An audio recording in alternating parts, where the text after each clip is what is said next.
Muy buenos días tengan todos ustedes, compañeras, compañeros, alumnos, académicos del Departamento de Derecho, amigas y amigos que nos acompañan.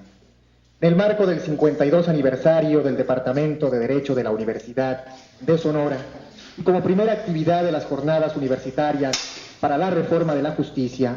me complace el darles la más cordial de las bienvenidas a esta videoconferencia Reflexiones en torno a la reforma de la justicia, que habrá impartir desde la Universidad Complutense de Madrid el doctor Santos Pastor Prieto. Quiero en primer término dar el uso de la voz al licenciado Miguel Chon Duarte, jefe del Departamento de Derecho de la Universidad de Sonora, quien habrá de dirigirnos un breve saludo de bienvenida. Muchas gracias, muy amables por estar presentes aquí con nosotros. Muy buenos días, señor doctor Santos Pastor Prieto, director del Centro de Investigaciones en Derecho y Economía de la Universidad Complutense de Madrid, compañeros, compañeras, abogados, estimados alumnos. Me complace darles las más cordiales bienvenidas en esta mañana al inicio de las primeras jornadas universitarias para la reforma de justicia, lo anterior dentro del marco del 52 aniversario de nuestro Departamento de Derecho. Decir 52 años parece cosa fácil, no así han sido las vicisitudes que han acompañado a nuestra universidad y en especial a nuestra Escuela de Derecho durante este tiempo. El Departamento de la Universidad de Sonora, el Departamento de Derecho, se ha afianzado por méritos propios como una institución de educación jurídica líder en el noroeste de México y ha sido semillero de los abogados, de funcionarios judiciales y de una buena parte de las personas que rigen los destinos del Estado. Atendiendo esta tradición, nos complace inaugurar el día de hoy una nueva etapa en nuestra vida académica. Me enorgullece anunciar que tendremos la oportunidad de realizar la primera videoconferencia organizada por el Departamento de Derecho de nuestra universidad. No me cabe la menor duda que el empleo de las herramientas tecnológicas y de las nuevas comunicaciones habrá de marcar la pauta en la formación de las generaciones del abogado del siglo XXI. ¿Qué mejor manera de iniciar esta jornada con la presencia de un distinguido invitado, el doctor Santos Pastor Prieto, uno de los más reconocidos especialistas en materia de reforma judicial en Europa y América Latina y director del Centro de Estudios en Derecho y Economía de la Universidad Complutense de Madrid, una de las más prestigiadas instituciones de su educación superior en Iberoamérica. A todos ustedes les agradezco su presencia, los invito a continuar en el esfuerzo de hacer de nuestra universidad y de nuestra escuela instituciones de verdadera vocación social y humanista. Muchas gracias, muy amables por contar con su presencia. Agradecemos las palabras de bienvenida del licenciado Miguel Chon Duarte. A continuación me permitiré dar lectura a una breve semblanza curricular de la amplia trayectoria de nuestro invitado el día de hoy. El doctor Santos Pastor Prieto es licenciado en Derecho y licenciado en Economía, es doctor en Derecho y doctor en Economía, catedrático de Economía Aplicada en la Universidad Complutense de Madrid y director del Observatorio Justicia y Empresa y del Centro de Investigaciones en Derecho y Economía. En distintos periodos ha realizado labores de asesoramiento e investigación para los Ministerios de Economía y de Justicia, la Comisión General de Codificación y el Consejo General del Poder Judicial de España, así como por el Consejo de Europa, Banco Mundial, Banco Interamericano de Desarrollo y Naciones Unidas. Ha sido Premio a la Investigación Universitaria 1980, Becario Fulbright 1982-1983, Premio Círculo de Empresarios 2001 y Visiting Scholar, profesor visitante y Honorary Research Scholar en las universidades de Stanford, Wales, Harvard y Berkeley. Es autor de los libros Reforma Judicial y Economía de Mercado, Editorial Círculo de Empresarios, A de la Justicia, Política Judicial y Economía, Editorial Civitas,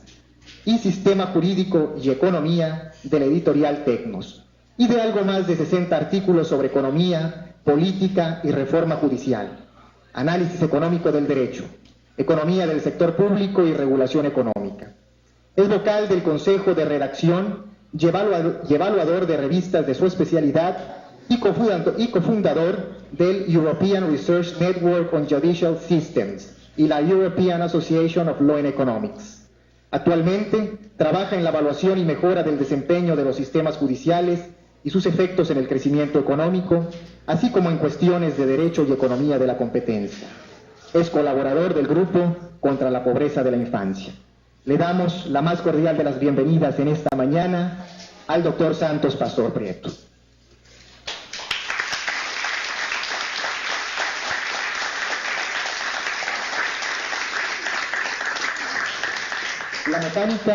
La mecánica de nuestra charla del día de hoy será una exposición por parte de nuestro invitado, seguido de una sesión de preguntas y comentarios acerca del auditorio. Sin mayor preámbulo, le damos el uso de la voz al doctor Santos Pastor Prieto en la Universidad Complutense de Madrid. Buenas tardes.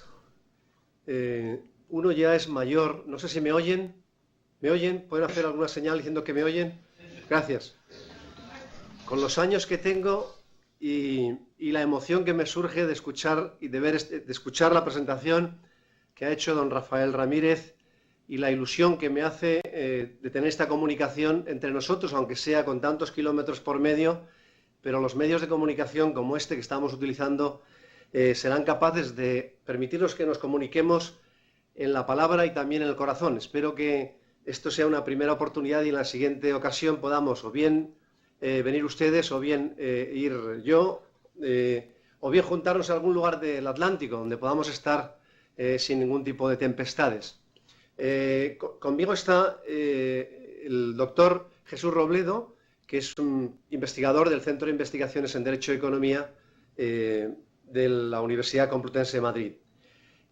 Antes de nada, y por aquello de que es de bien nacidos es ser agradecidos, debo decir que estoy muy agradecido a la Universidad de Sonora y particularmente a su Departamento de Derecho por brindarme esta oportunidad de comunicarnos y felicitar por el gran éxito y el esfuerzo realizado por todos y cada uno, pero significadamente por don Rafael Ramírez, que es probablemente la persona más capaz de cuantas he conocido yo en todo mi proceso de formación. Quisiera en esta sesión, en la parte que concierne a mi intervención, que va a ser un monólogo que espero sea relativamente breve, no más de una hora si les parece, y si veo que empiezan ustedes a cabecear, es decir, a mover la cabeza de sueño, pues acortaré la intervención. Quisiera dar unas pequeñas pinceladas sobre los problemas de la reforma judicial. Son grandes pinceladas. Tal como conocemos esta experiencia en distintos países, debo reconocer antes de nada mi ignorancia sobre la experiencia de reforma judicial en México, de manera que estaré encantado de poder escuchar y aprender de las intervenciones y de lo que ustedes puedan poner encima de la mesa. Creo que desde el año 1990 ha habido un proceso significado, me refiero comparado con lo que había hasta entonces y hasta nuestras fechas, de activismo en lo que concierne a esto que llamamos genéricamente reforma judicial. Por tal entendemos un conjunto de medidas de reforma legislativa, de derecho sustantivo, pero fundamentalmente de derecho procesal, que tiene distintas manifestaciones, pero algunas de ellas consisten en incorporar, en modificar el sistema de reforma procesal penal, mudando o cambiando de lo que era el sistema inquisitivo a un sistema acusatorio, incorporando, sobre todo en la jurisdicción no penal, procedimientos orales, procedimientos verbales que faciliten la inmediación y adoptando una serie de reformas orgánicas, ya no de carácter, como digo, procesal ni sustantivo, sino orgánicas que concierne a la creación de algunas figuras como pueden ser los administradores de corte o la especialización de los órganos judiciales. En realidad, además de estas reformas de carácter, como digo, sustantivo o procesal en las dos dimensiones, procesal en sentido estricto o procesal orgánico, ha habido una modificación, o podríamos decir que la reforma judicial ha consistido también y fundamentalmente por la incorporación de medios materiales y personales, de manera que ha consistido en añadir más jueces y más personal, más fiscalía, más ministerio público y más personal al servicio de la Administración de Justicia. Incorporar también más medios informáticos, computadoras para entendernos, en esto que llamamos sistemas informáticos de gestión procesal. Y además de esto, en incorporar una serie de medidas de organización y gestión de enorme calado. Estas medidas de organización y gestión van a ser objeto de una breve referencia ulteriormente, ¿no? En esta breve introducción, es decir, por qué y para qué surgen estas medidas de reforma judicial, que debo advertir, son medidas de reforma judicial desigual en distintos países. Ha sido muy acusado en algunos países, como por ejemplo el caso de Costa Rica, en su momento El Salvador, pero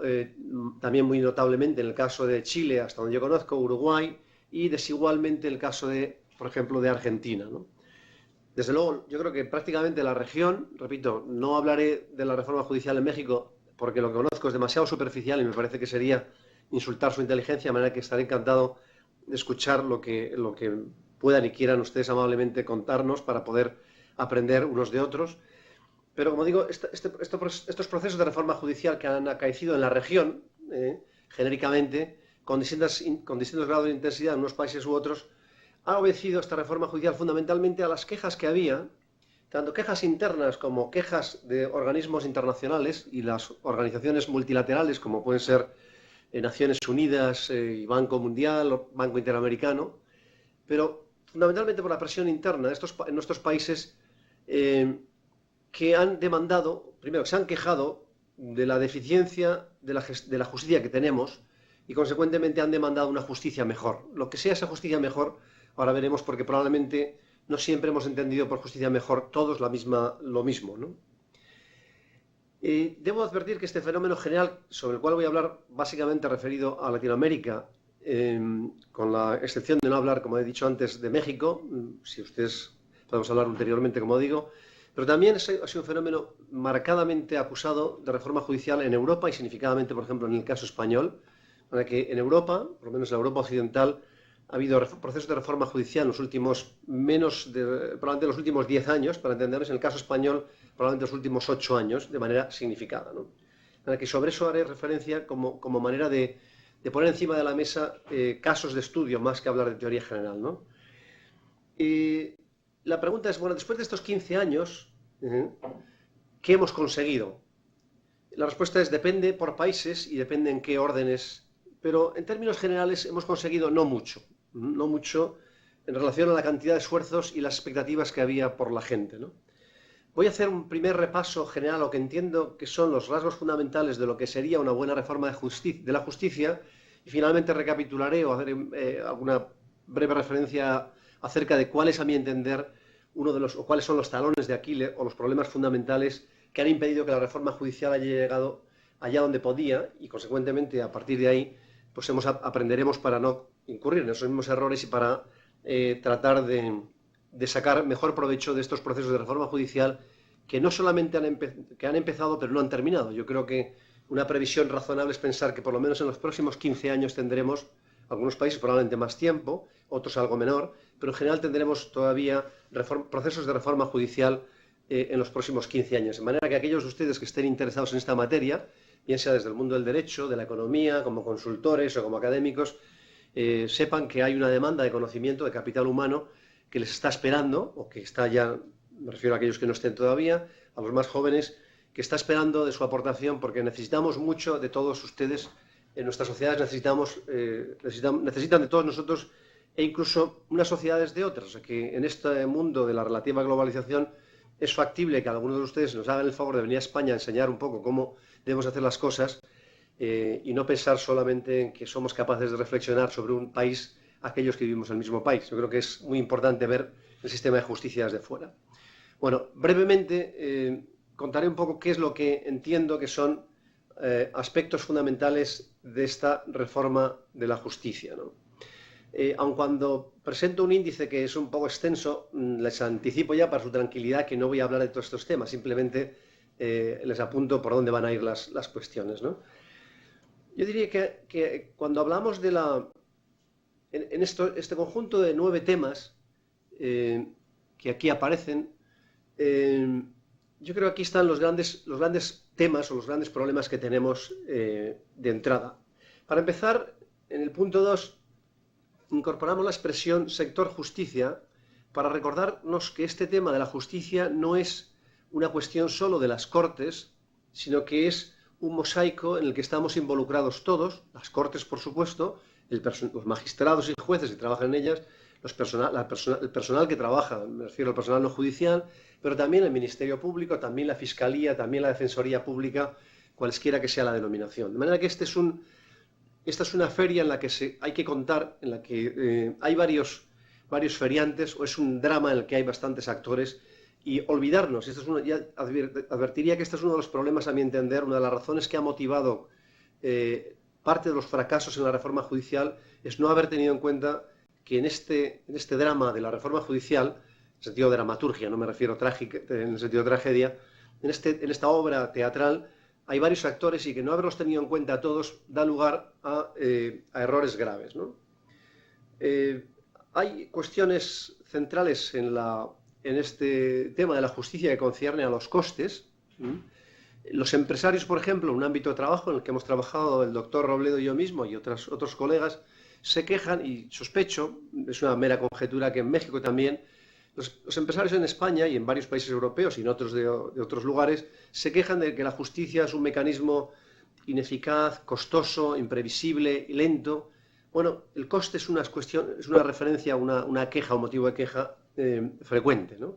La verdad es que hablar de los costes es una dimensión importante. Hablaremos luego de dos cuestiones centrales que tienen que ver con lo que llamamos ineficiencia, tanto en lo que tiene que ver con tanto aquello que concierne a la demanda como en lo referido a la oferta, ¿no? ¿Qué decir de la duración, de la morosidad? Este es el gran problema, o por lo menos cuando uno refiere cuáles son las quejas que los ciudadanos tienen acerca de la justicia, este tema, el de la duración, el de la morosidad o la lentitud, es, si no entre el primero y el tercer problema más importante, ¿no? Y luego hablaremos rápidamente de los problemas de ineficacia, de calidad y de seguridad jurídica. Bien, yo creo que el doctor Rafael Ramírez les habrá comentado ya, probablemente en alguna otra oportunidad, cuál es la manera en que pensamos sobre la reforma judicial y sobre el sistema jurídico en su conjunto, aquellas personas que procedemos o que tratamos de utilizar el método y la herramienta propio del análisis económico, que cada vez utilizamos menos la expresión económica porque es una forma de analizar el sistema jurídico fundamentalmente a través de lo que ese recuadro en la parte de abajo destaca, ¿no? Básicamente la idea de este paradigma, este enfoque, entiende que si se produjeran cambios en el sistema jurídico, pueden ser cambios en las reglas o en los medios con los que cuenta el sistema jurídico o en las organizaciones judiciales o del Ministerio Público, estos cambios modifican la estructura de incentivos de los operadores, de los jueces, de los litigantes, de los abogados, de la defensa pública, de los operadores jurídicos en sentido más amplio, para que estos cambios modifican cambios en la estructura de incentivos de los operadores, y estos cambios en la estructura de incentivos de operadores generan distintos resultados que a los investigadores y a la sociedad interesa que seamos capaces de predecir, en la medida de lo posible, y de evaluar. Esto de predecir debo decir que es una cautela, no les quiero engañar, porque sería yo un mal académico si no les advirtiera que este producto del análisis predictivo tiene sus cautelas. Generalmente somos muy buenos para predecir el pasado, lo cual no deja, y bastante malos para predecir el futuro, pero dicho esta crítica o manifestada esta crítica que hay en general al razonamiento económico y al trabajo de los economistas, hay que decir que un esfuerzo importante, cualquier investigador, sea sociólogo, historiador o un jurista en el sentido jurídico formal del término, debe tratar de predecir los efectos de un cambio en el sistema jurídico de manera que seamos capaces de anticipar aquellos que son efectos deseados y aquellos que son efectos no deseados. Y esos efectos hay que tratar, como digo, no solamente de predecirlos, sino también de medirlos empíricamente y de ser capaces de categorizar. Bueno, una cuestión de procedimiento fundamental es, cuando hablamos de la justicia, una cuestión importante es saber, bueno, cuál es el sentido de la justicia. Cuando yo era estudiante de Derecho, porque debo manifestar que aunque don Rafael contó extensamente, y para mí demasiado extensamente, los rasgos de mi currículum, de mi semblanza, pero debo decir que cuando yo estudié Derecho, Generalmente de la justicia hablábamos como algo que era importante por sí mismo, y a estas alturas, con los años que uno ya lleva sobre la vida, y hace algunos años uno piensa que la justicia, hay que recordar, en el sentido del sistema judicial, es una institución que...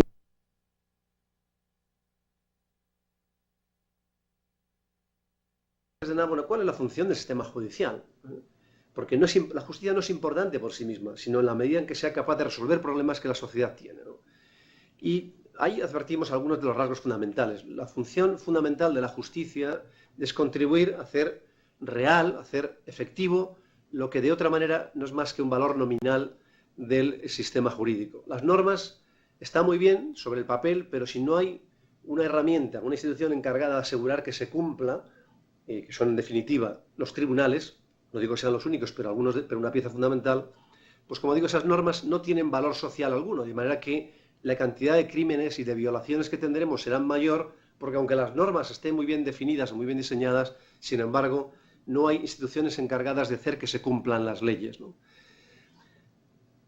Una idea fundamental es rescatar, en este segundo elemento que se destaca ahí, resolver el conflicto.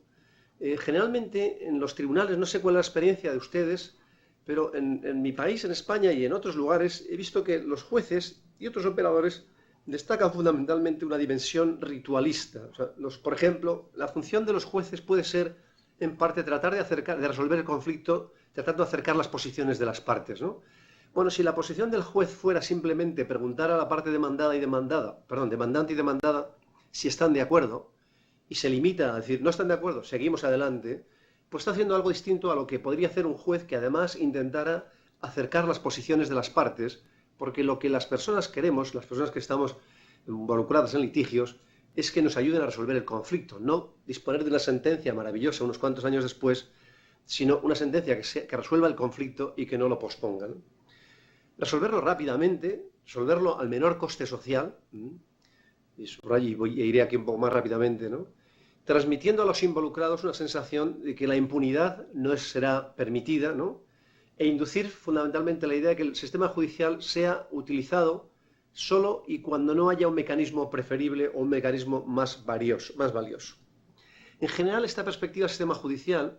es distinta de la que había en los años 90, incluso al final de los años 90, donde predominaba y predomina, yo creo que de alguna forma en muchos países todavía predomina el énfasis de las personas que trabajan en la justicia sobre la justicia como poder público y no tanto la justicia como un servicio público.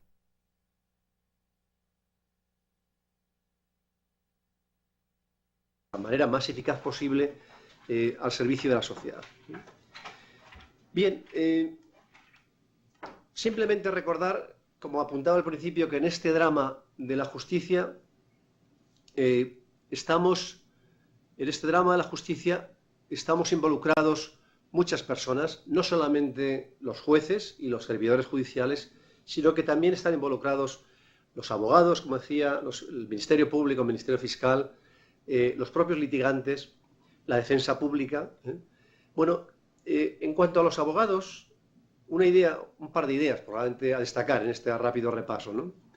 Una de las cuestiones, como apuntaba al principio, una de las razones por las que la reforma judicial ha fracasado en muchos países es porque no ha tenido en cuenta los efectos que ciertos cambios en el sistema de justicia, por ejemplo, los cambios de una legislación